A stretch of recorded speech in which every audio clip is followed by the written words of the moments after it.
સુરતમાં તાજેતરમાં આવેલા ભારે વરસાદ અને પૂરના પાણી ઓસર્યા બાદ માનવતા મહેકાવતો એક અદ્ભુત કિસ્સો સામે આવ્યો છે।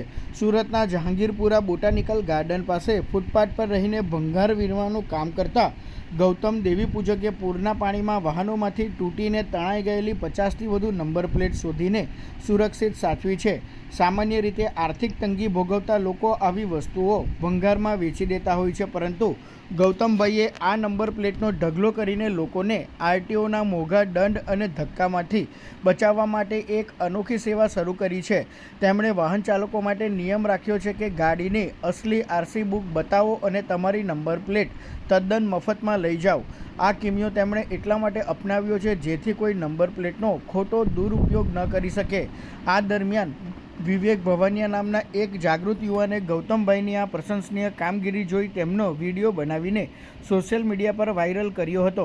વિડીયો વાયરલ થતાં જ જે વાહન ચાલકોની નંબર પ્લેટ પૂરના પાણીમાં ગુમ થઈ હતી તેઓ રાહતનો શ્વાસ લઈ જહાંગીરપુરા ખાતે પોતાની પ્લેટ લેવા પહોંચી ગયા હતા।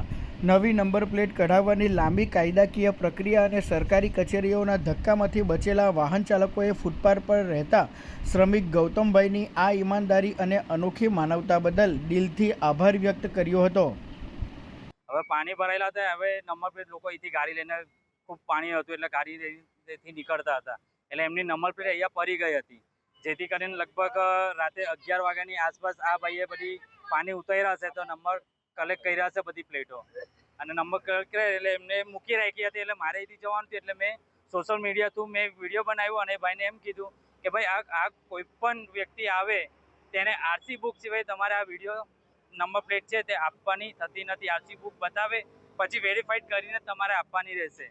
એટલે એ ભાઈએ પણ ખૂબ જ સારું કામ કર્યું છે અને મીડિયમના માધ્યમથી આ જે નંબર પ્લેટો છે તે ઘણા લોકો દૂર દૂરથી આવે છે અને એમની નંબર પ્લેટ લઈ જાય।